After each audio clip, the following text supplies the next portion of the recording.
Thank you for listening to this Podcast One production. Now available on Apple Podcasts, Podcast One, Spotify, and anywhere else you get your podcasts. I want to tell everybody about Slumber Cloud. You want to sleep like an astronaut because Slumber Cloud bedding uses technology that was originally used in NASA spacesuits to keep you cool and comfortable. Here's what it does. It absorbs and stores heat when you're too hot, and I sleep hot, then releases heat when you're too cold, so you get the right temperature all night long. Now, this is different than those fancy eucalyptus or bamboo bedding. Those only work after you sweat and they wick away the heat, which is kind of gross when you're thinking about it. So, Slumber Cloud temperature regulating bedding products. From sheets to mattress pads, I got the sheets. They're great.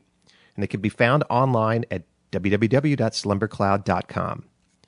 And save 10% on your purchase with our exclusive code FirstDegree10. That's FirstDegree10. Slumbercloud.com. Warning. Today's episode contains descriptions of crimes being committed against children. Please proceed with caution. The first degree. First degree. First degree. First degree. First degree. First degree. The first degree.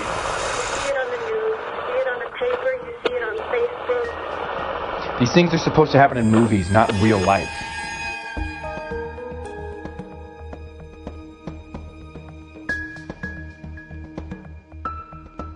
It also goes to show how out of his mind he was. I mean, my dad, like I said, he was prepared to die.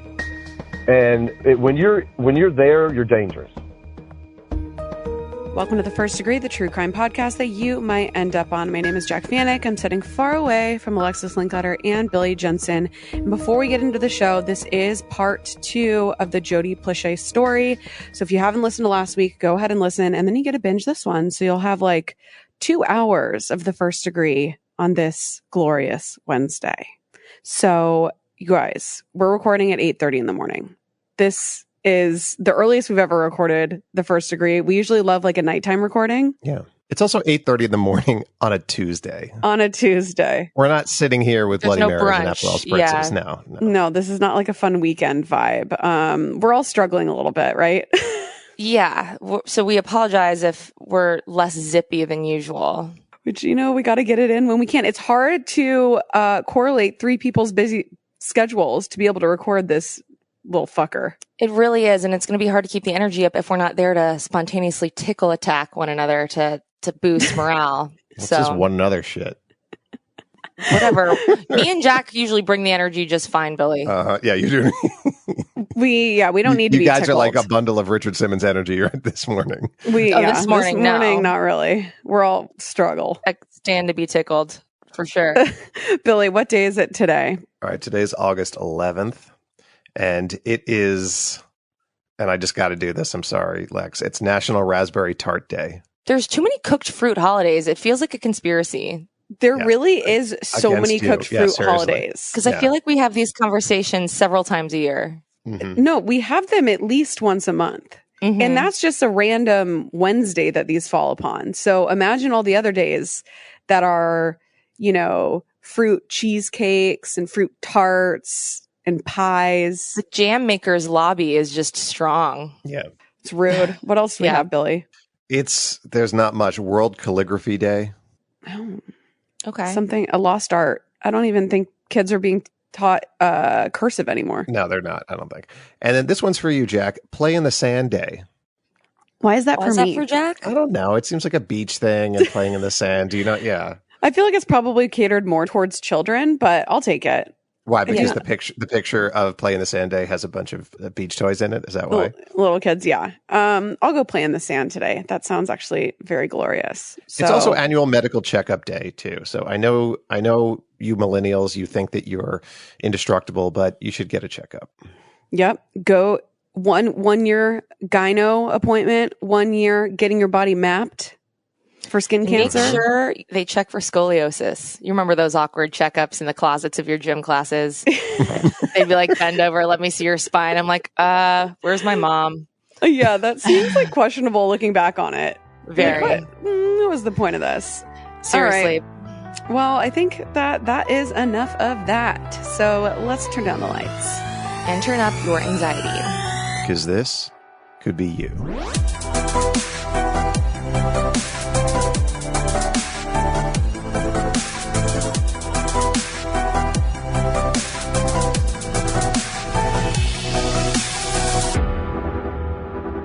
Last week, we took you through the abduction of Jody Plauché, which occurred on February 19th of 1984, when Jody's mom, June, let Jody's karate instructor, Jeff Doucette, borrow her car to run some errands with Jody. But they never returned. And by the next day, a manhunt was underway to find them. Jeff had taken Jody to Los Angeles, and after a few days, the FBI tracked them down. While the abduction seemed rather sudden, the truth was that Jeff Doucette had been grooming Jody for nearly 2 years. Jeff, disguising himself as a caring karate teacher and friend of Jody's parents, June and Gary, was actually a cunning predator in disguise. Jeff was arrested and charged with kidnapping. As for Jody, he was sent back home to his very distraught parents. But as it turns out, Jody's rescue was only the beginning of a harrowing ordeal which was far from over. After Jody's rescue, he was examined by doctors, and the truth about the abuse that he suffered at Jeff's hands was revealed. Jody recalls what it was like returning to school after his kidnapping. I remember the first day of school, I came walking in the gym, and everybody was like real quiet, and they're watching me walk across the gym, and I walk up to my friends, and they're sitting on the stage, and like a couple of the girls, I could see like tears forming in their eyes, and everyone's just kind of sitting there looking at me, and I'm like, what? Y'all look at me like I've been kidnapped or something. And then they just started laughing, and they realized that, okay, I'm the same person I was before I was kidnapped, and they didn't have to worry about me. I was going to be okay. Meanwhile, Jody's parents were in the throes of processing the events that had unfolded. And if you recall from last week's episode, June and Gary Plauché were on the verge of separating. And you have to imagine the anger, the sadness, and the guilt that they must have been feeling after learning what had been going on and what Jody had been subjected to. Jody's dad, Gary, took the news especially hard.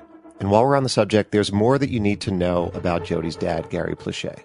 My dad, when he was younger, he worked at Channel 2 WBRZ in Baton Rouge. That's the ABC affiliate here in Baton Rouge. And so he knew all the people that worked at the TV station. So where are we in the story at this point? Okay, well, Jody has been rescued. And Jeff is still in California, and it would take 2 weeks to extradite him to Louisiana. The media, who was fully engrossed in this tale, wanted to do a follow-up piece to accompany the story they did about Jody being reunited with his family. And as we explained, Jody's dad, Gary, was very dialed in with the local news. So my dad knew all these people. So when I was kidnapped and I was going to be returned, Daddy told him, he said, hey, Jody's coming back. So when I was returned to New Orleans on March 1st, they had a camera crew there filming me being returned and being reunited with my family.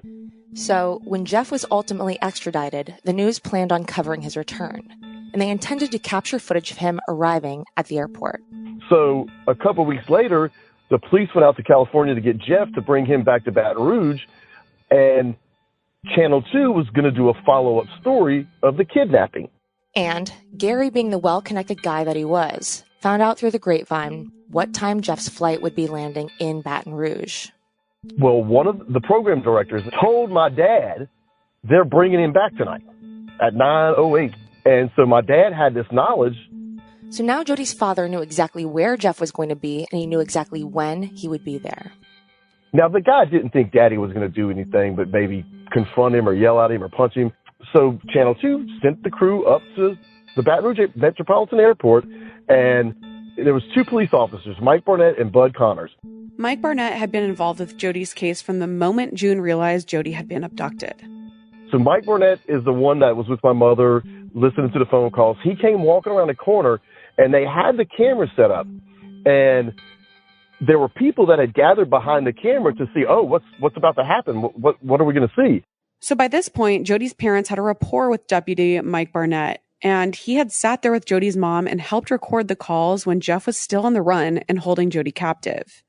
And Deputy Barnett would also be present when Jeff was slated to be delivered to the Baton Rouge Sheriff's Department to face charges in Jody's abduction. And it was this huge scene. There was a massive crowd of people, news cameras everywhere, and cops everywhere. So on March 16th, 1984, Jeff Doucette walked off an American Airlines flight. It was Flight 595 from Dallas and was escorted by Baton Rouge deputies. They walked through the airport lobby. And I want to give a reminder, airport security in 1984 was nothing like it was today. It was kind of a free-for-all. You didn't need a ticket to get to the terminal gates. And it's really crazy to think about what it was like and how potentially dangerous it was. Anyway, just to let you know, it was a different time. Deputy Mike Barnett is one of the guys escorting Jeff Doucette. And naturally, he's keeping a lookout for anyone in Jody's family, especially Jody's dad, Gary, who, if you recall from our last episode, said this to Deputy Barnett when he found out what Jeff had done to his son. My dad said, I'm going to kill the motherfucker. And Mike's like, Gary, look, I understand that's how most parents respond. And that was their reaction. It was to cry, to be upset, and to say he was going to kill him. So Deputy Barnett wants to make sure Gary's not there in the crowd for obvious reasons. So Mike's looking for my dad. He's looking at the people in the crowd looking for my dad, and he was looking for other parents of some other kids that Jeff had admitted to molesting on the plane ride home. Yeah, there were other victims. According to defense attorney Foxy Sanders, half a dozen parents called him with similar stories of abuse involving their children and Jeff Doucette. Anyways, back to the airport and this crowd of people gathering to catch a glimpse of this admitted pedophile. Finally, Jeff was back in Louisiana, and he was handed off to two police officers, one of them being Mike Barnett, who we keep referencing. The other, an officer named Bud Connor. There's a crowd, there's new cameras as he's being walked. And little did anyone know, Jody's father, Gary, was there too. Well, Mike, Jeff, and Bud come walking around the corner, and as they're coming, the camera, is filming them. He zooms in on Jeff's face, and as the camera gets parallel with the payphones that my dad was on, Jody's dad, Gary, was standing at a payphone in the background. He was actually on the phone with a friend of his, and he was armed. My dad was on a payphone. He had a baseball cap on and sunglasses. He had a .38 snub-nosed revolver tucked in his boot, and when my dad saw his face, he reached in there, he grabbed the gun, he told his friend, he said, "You're going to hear the shot." As Jeff was being walked through the airport, a WBRZ news crew followed behind, and a cameraman caught what happened next. As the suspect came through the airport, I readied my camera, raised it up to get a close-up shot of him. As I got a close-up shot and as he got parallel to me. And he turned around and shot him.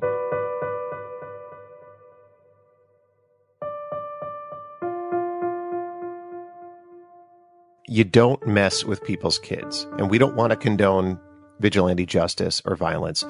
But fucking with someone's kids is a risk to your own safety. Gary Plauché had wrapped a newspaper around his .38 caliber revolver, and he had actually snuck the gun into the airport by putting it into his right boot. There was approximately a 3 feet gap between Jeff and Gary when he aimed, and the bullet was fired point blank at Jeff's right ear. Right after the gun went off, the deputy standing next to Jeff pinned Gary against the line of payphones and grabbed the gun out of his hands. It was later revealed the friend who was on the phone with Gary had actually attempted to warn police about Gary's plans. And that call had been made about 10 minutes before Jeff had walked off the plane. And for whatever reason, wires were crossed. Nobody could be warned in time about what Gary intended to do, and he was not intercepted. And you can actually hear what Deputy Mike Barnett said to Gary in the seconds immediately following the shooting. Gary! Fire! Gary! Gary's response? If somebody did it to your kid, you do it too. So what do you guys think about this? And if you watch the footage, it really is crazy. First of all, how close Gary was to Jeff when he shot. Oh, and yeah. It really was like a covert sneak attack. It was nuts to watch. Well, he was also, so he was on the phone facing away from them. So he was facing the wall with a hat on. So he was pretty much in disguise up until the moment right before he shot the gun. Like, there wasn't even a moment of him turning around that anybody would have even recognized to intervene in the entire situation whatsoever. So, and then the way that the news people caught it, it literally looked like it was a scene out of a movie. Yeah, and it had shades of Jack Ruby shooting Oswald, because you have a prisoner coming in, the prisoner is in chains, but it was different because Oswald came out of a crowd Gary was sitting at payphones, like you said, in disguise, waiting for that exact moment, timed it kind of perfectly, turns around right at the right moment, and then shoots him. And then kind of turns back around to the payphones, almost to maybe hang up the phone. Yeah. And maybe to put the gun down, too. I'm not sure what he was doing there. But then he gets tackled by the police. Yeah, it's crazy. And obviously, I mean, we've referenced this footage now several times. An implication here is that it was caught on tape. So what is the news going to do with the tape? What is the cameraman going to do with this tape? The tape becomes sort of a character in this whole story. The camera got it all. The cameraman, 1 minute after the shooting happened, he had the wherewithal to take the tape out and put it in a bag and put a new tape in. So if the police wanted to confiscate the tape, he was going to give them the tape that didn't have the shooting on it, and he was going to take the tape with the shooting back to the news station. The police arrested Gary on the spot, and they didn't take the tape. But now the news station had to decide whether or not to air this footage. The police didn't ask for the tape, but they had to project the shooting back to the station to decide whether or not they were going to put it on air that night, and they decided to go with it. The news ran the footage, uncensored, and no surprise, but it made national headlines. Our lead story tonight, a Baton Rouge man arrested for the recent kidnapping of a 10-year-old boy has just been gunned down as detectives brought him back from California.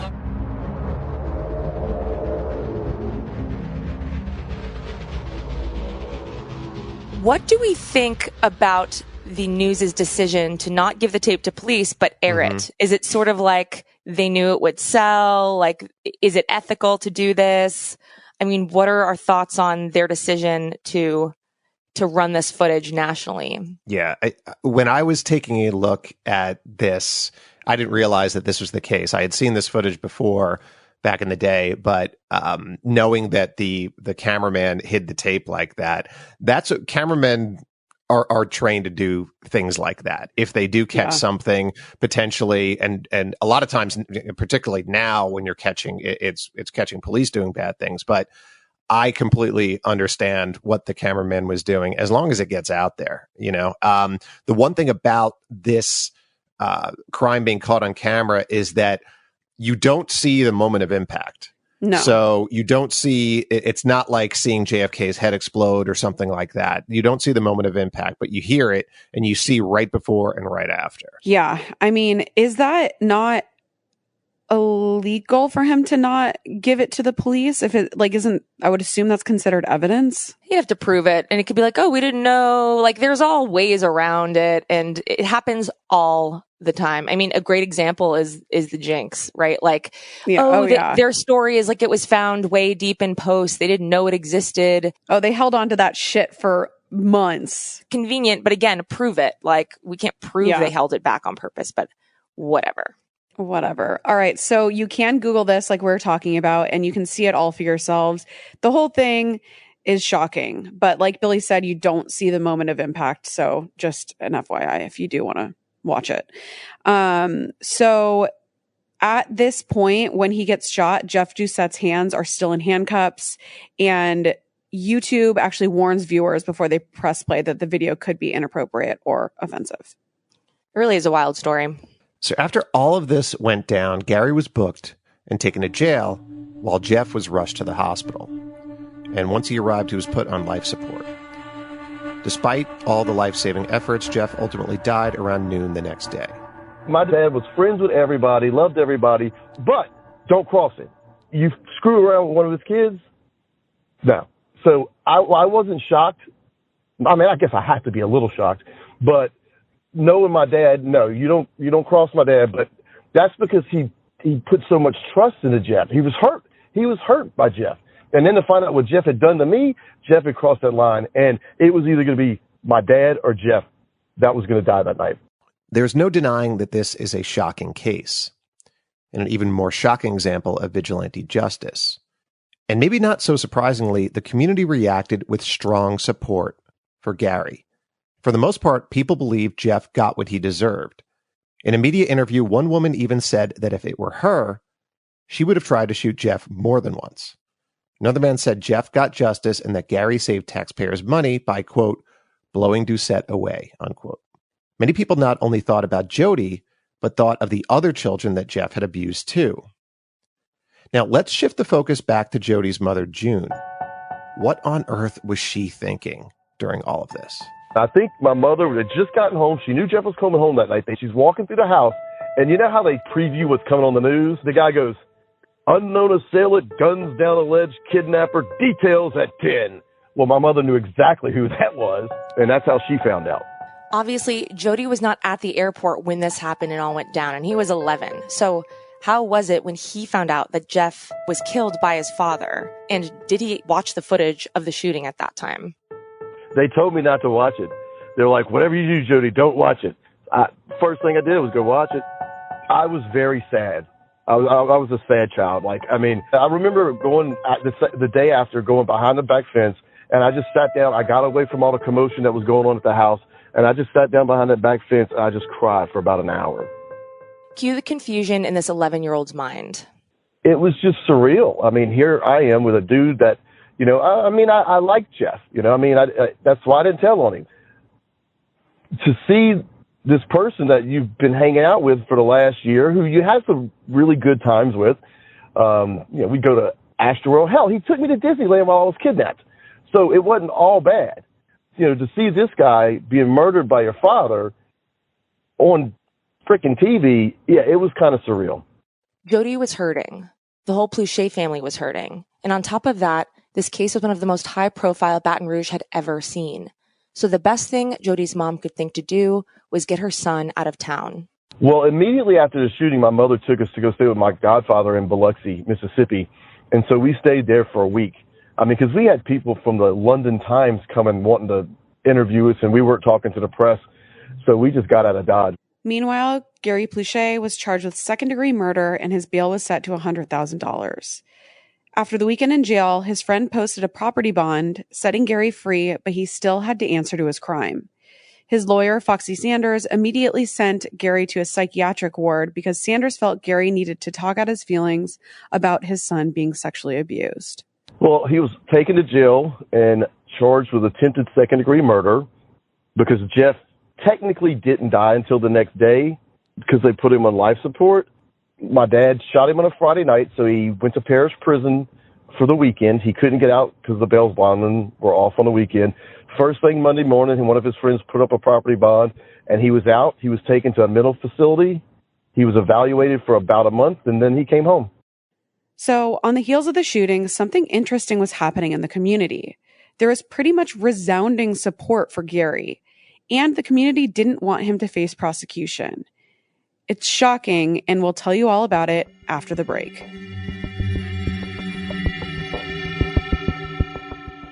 So I am gearing up to go visit Jared on tour, and I'm getting all my stuff ready to pack. And guess what I'm going to be taking with me? My Away suitcase. So I have replaced every single suitcase I own with Away suitcases. I have 3 total.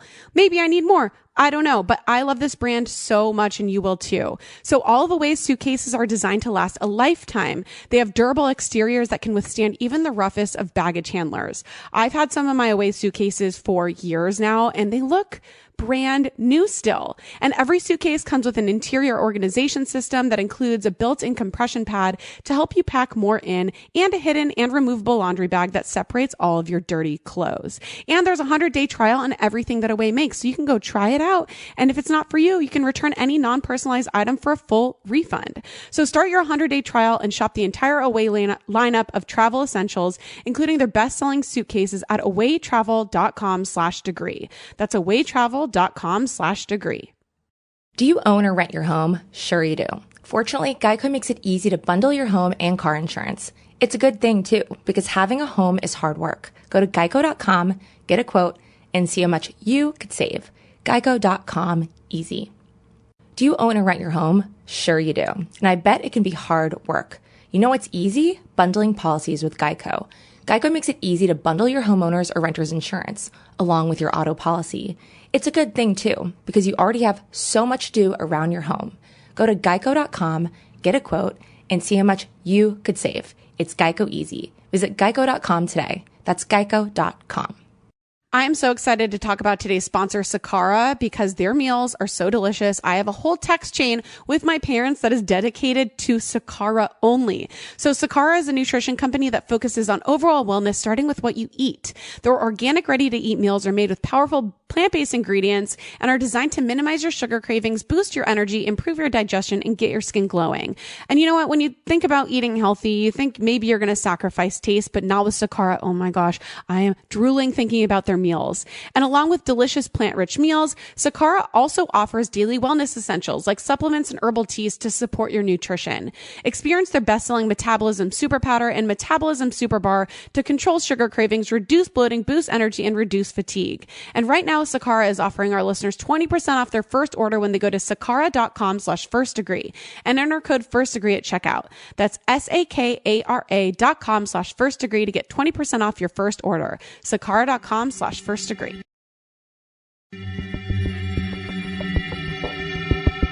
In March of 1985, Gary Plauché shot the man who admitted to kidnapping and raping his son Jody as the man arrived at the Baton Rouge airport after being extradited from California to face charges for abducting the then 11-year-old Jody. The community responded by rallying in support behind Gary. Phone calls are pouring in from all over the country, offering both money and moral support. The support for Gary didn't end there. A Gary Plauché defense fund was soon opened at a local bank, and the Plauché family held a jambalaya supper to raise donations for Gary's defense and sold tickets for $25 each. Gary's lawyer said his client would not do a day in jail when all the details came out, calling the case a justifiable homicide. So what would the outcome ultimately be? So what eventually happened is, due to the publicity, due to the fact that there wasn't a jury in Baton Rouge, Louisiana, that was going to convict my father of second-degree murder, sending him to jail for the rest of his life, that wasn't going to happen. So the DA realized that and decided to offer a plea deal without jail time. Well, my dad's first lawyer wouldn't take the plea deal. In November of 1984, 8 months after Jeff's killing, Gary was indicted by a grand jury for second-degree murder. Jeff's mother was in the courtroom pleading for Gary to get the electric chair. But according to Louisiana state law, if Gary was to be convicted, he would be given a mandatory sentence of life in prison without parole.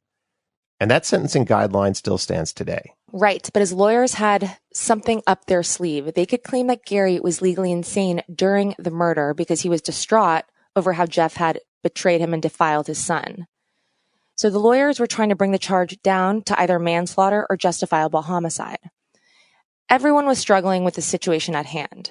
So the big question was, should Gary go to jail as a murderer, or should he be given a pass for ridding the world of a dangerous criminal? At the time, a manslaughter conviction in Louisiana could grant someone a maximum sentence of 21 years in prison. Today, the same charge carries a maximum sentence of 40 years. In the end, Gary was offered a plea deal for manslaughter, to which he pleaded no contest. They offered a plea deal to manslaughter, and after the psychiatric evaluation, the judge recommended, or he suspended his sentence, and he recommended 300 hours community service and probation. And the judge said, in Louisiana, we don't have, temporary insanity. We have specific intent. He goes, most people in their right mind don't go around shooting people 10 feet from a television camera. So, that just goes to show you his mental state. He did that 10 or 15 feet in front of a television camera. There's no hey, it wasn't me. I didn't do it. The cop turned around and said, Gary, why? Why, Gary? Actually, he went and shielded the other officer from shooting him. Because if he doesn't get in the way, that other officer shoots him. Because that other officer didn't know him. Jody's father, Gary, would serve no jail time for killing Jeff Doucette. My dad, he was one of the most popular people in Baton Rouge. He never met a stranger. He was friends with everybody. He knew everybody. I tell people all the time, my dad knew so many people in Baton Rouge he could get away with murder. And he did. Okay, well, what do we all think? It's easy, in this case, to say he deserved it, one less criminal, whatever. But we see the problems with all of this, right? Yeah, well, we have this crime on video. There's no denying it. He's not denying that he did it. So it's all there. So the facts are all there. Then it gets into nuance. And with the and I think the prosecutors believe this as well. It's just like, is a jury really going to take the side of the state, which really is almost taking the side of the victim in this case, and the victim is a complete piece of shit. Right. And I've literally seen Law and Order SVU episodes that sort of borrow from certain cases. And I think I saw one like this, but in the SVU version, it was a false confession. And then this distraught father killed this guy, and it wasn't him, and there are other examples of what could have gone wrong here. I mean, he could have missed Jeff and ricocheted and hit a kid walking through the airport. So there's a lot of problems and a lot of, reckless implications involved with this beyond just eradicating the world of one criminal. We can't go shooting people without due process, even with due process. It's a slippery slope. Like whether it's justified or not, then it's like, okay, so now we're taking it into our own hands. Anybody could do the same thing. And then, I mean, the world turns into a fucking shit show. Yeah. And you also have to know something. Louisiana's laws are so different than any other state's laws. I remember taking a law class in high school, and it was like every other paragraph was like, this law is in every state except for Louisiana. It's almost like a different country in a sense. So we have to ask ourselves, did Gary get away with murder? And were his actions justified? Some newspaper headlines actually referred to Gary as a hero. Why did so many people commend Gary's actions? And is that okay? And obviously, we don't condone what Gary did. And like Alexis said, there are so many ways that this could have gone wrong. Gary could have shot and missed and struck an innocent person. A cop who didn't know who Gary was could have killed him because as soon as the shot goes off, you can see the deputies immediately grab their guns. And he could have justifiably been given a much tougher charge and sentence because he was deliberate in his murder, regardless of how you spin it. And Gary may have had this reason to kill Jeff, but it doesn't mean his reason was sensible by any means. And Jody acknowledges this. I am not an advocate for vigilante justice. Look at the Ellie Nestler situation.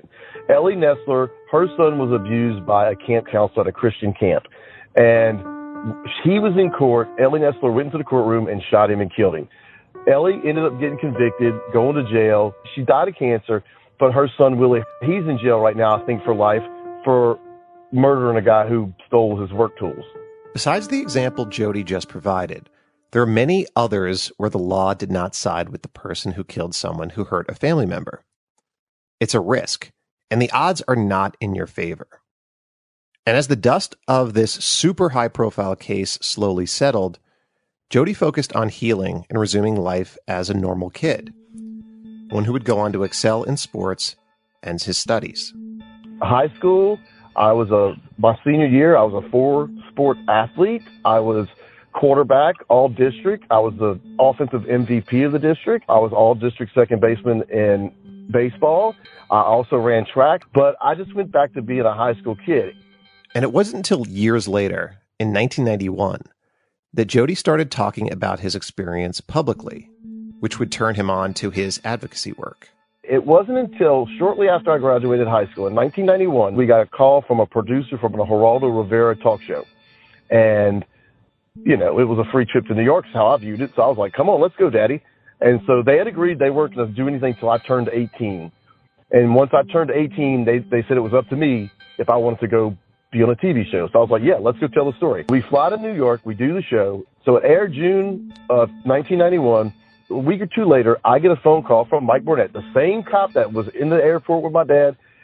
And he called me. He said, Jody, he goes, I want you to hear this from me first because this is going to be on the news and in the newspaper. He goes, we just arrested a pastor who was molesting these 2 boys. And the one boy came forward and he said he saw your story on Geraldo and that's what made him come forward. Having the strength and vulnerability to share your experiences really does have the ability to inspire hope for those struggling. And this is the concept that the First Degree was essentially founded upon. And so that's probably the moment when I realized that in my mind, a free trip to New York turned into me stopping a guy molesting 2 kids. And that's when I realized I could take something that was negative that happened to me and try to turn it into something positive that I could help other people and show them that you don't have to be scarred for life. You don't have to be some, damaged goods. I mean, like I said, I had been playing sports. Now I was enrolled in college. So, I mean, I was pretty much your average 18-year-old at the time. Had a girlfriend. That's the moment when I was like, okay, I know what I want to do. It gave me purpose. It gave me directions. When I was in college, there was an organization that started called Men Against Violence.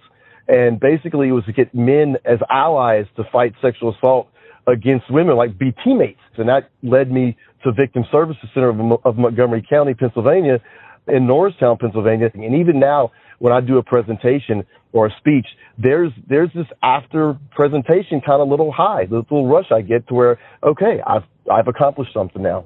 What started as a free trip to New York ended up leading Jody to his calling. After high school, he went on to get his bachelor's degree in general studies at Louisiana State University with a minor in psychology, speech communications, and philosophy. In college, he was on the board for Men Against Violence. And he then went on to be an advocate for sexual assault victims, especially for students between the ages of pre-K to college. He spoke at professional trainings for police departments, hospitals, and in 2004 even attended a conference at the White House on missing, exploited, and runaway children. In 2019, Jody published a book, and its title, Why Gary, Why? It chronicles his life almost 40 years ago and gives advice to parents about how they can protect their children. Jody continues to share his message with people across the country by attending crime victim conferences. It's an effort to help people who might be in a similar situation as he was, and possibly give current victims the courage to come forward to prevent future abuse. Before we wrap things up, in talking to Jody, we wondered how Jody's dad Gary coped with what he had done. Killing a man, even if he thought he deserved it, is traumatizing to say the least. My dad was raised Catholic. I mean, he did his community service at the Catholic school and church. And so he definitely had strong beliefs that thou shalt not kill. But I think thou shalt not fuck my kid trumped thou shalt not kill. So did my dad regret killing Jeff? No. Did he regret the fact that he killed a human being? I believe so. I don't know if he ever said it, but I do believe that there were times where, he just wished the whole thing would have never happened. It also goes to show how out of his mind he was. I mean, my dad, like I said, he was prepared to die. And when you're there, you're dangerous. When Jody looks back on Jeff now, there's no confusion about what or who he was. He clearly was a sociopath because he had no empathy for nobody else. He didn't care about no one else's feelings. He would lie to anyone for whatever reason to get whatever he wanted. Most importantly, Jody has never let these experiences define him. With the proper support, you can get over this. If you think that's the worst thing, if you think being sexually abused is the worst thing that ever happened to you, you're going to feel that way. And how you think is how you feel. You got to know you can overcome. You can overcome and you can be all right. As for Gary, following the incident, he continued living a somewhat normal life, besides being known as a legend in some people's eyes, as Jody has alluded to. In 2011, Gary suffered a stroke, which prompted Jody to return to Baton Rouge. Afterwards, he was put in a nursing home. On October 20th of 2014, Gary suffered a second stroke and passed away at 68 years old. Before his death, Gary did an interview with ESPN where a reporter asked him a very important question. Do you regret killing Jeff Doucette?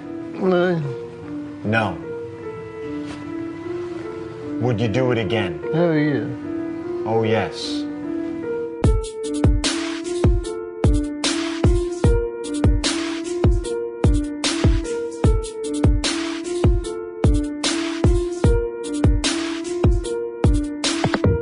All right, well, a huge thank you to Jody for being with us for the past 2 weeks. If you are listening out there and you have a story to tell, please email us hello@thefirstdegreepodcast.com. Follow us on Instagram at The First Degree, at Alexis Linkletter, at Billy Jensen, at Jack Vanek. Join our Facebook group. We are talking true crime all the time by searching The First Degree in the search bar. And check back tomorrow because we're going to have a brand new episode of Killing Time right in our feed. And remember, only you can prevent serial killers. And keep your friends close. But not that close. Happy Hot Fruit Day again. Ew. Shout out to Jared Monaco for scoring and creating original music for The First Degree, producing by Caitlin Cleveland, producing and additional writing by Taylor Rogers, and producing for Podcast One by Alan Santiago. Sources for this episode are ESPN, The Advocate, Washington Post, the LA Times, Associated Press, court documents, and as always, our first degree guest is always our largest source. Being a woman living in a big city like Hollywood makes me want to feel like I'm protected, but I want to be protected safely, which is why the people at Taser believe safer self-defense is better self-defense. Taser's line of non-lethal self-protection devices are small and lightweight enough to carry with you in your glove compartment or in a purse. Yet, they're powerful enough to incapacitate an attacker. Guns carry unnecessary risks for you and those around you, and even pepper spray can harm you as much as an attacker can, and it's often ineffective. Taser products are safer and easy to use. They use an electrical charge to immobilize attackers for up to 30 seconds, allowing you time to escape, and send emergency dispatch to your GPS location. Taser devices come loaded with features like laser-assisted targeting and emergency dispatch, which will send response teams to your GPS location upon firing, which is amazing and the peace of mind I personally need. More than 237,000 lives have been saved with the Taser network of devices, apps, and personnel. With promo code FIRSTDEGREE. Save 15% now at taser.com, promo code FIRSTDEGREE. Spelled TASER.com, promo code FIRSTDEGREE. Restrictions apply. See site for details. Pluto TV is playing the biggest movies every night this summer, for free. Watch hit movies like The Matrix, G.I. Joe Retaliation, Teenage Mutant Ninja Turtles, Scary Movie, Runaway Bride, and more all summer long. Check out the biggest stars like The Rock, Keanu Reeves, Tom Cruise, Julia Roberts, Arnold Schwarzenegger, and more. Plus, Pluto TV has hundreds of free TV channels in English and Spanish featuring TV shows, news, sports, comedy, and more, all for free. Download the free Pluto TV app on your favorite streaming device, including Android and Apple smartphones. Pluto TV. Drop in. Watch free.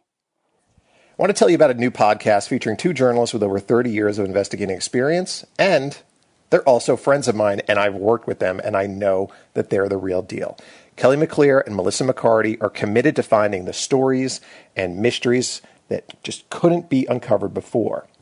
And they really are always after the truth, and they want to provide justice.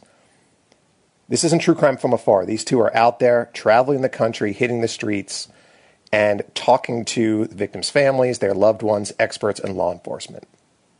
Their podcast is called Killer Genes. And what I want you to do is subscribe now wherever you get your podcasts. It's Killer Genes, KILLERGENES. Killer Genes. Check it out.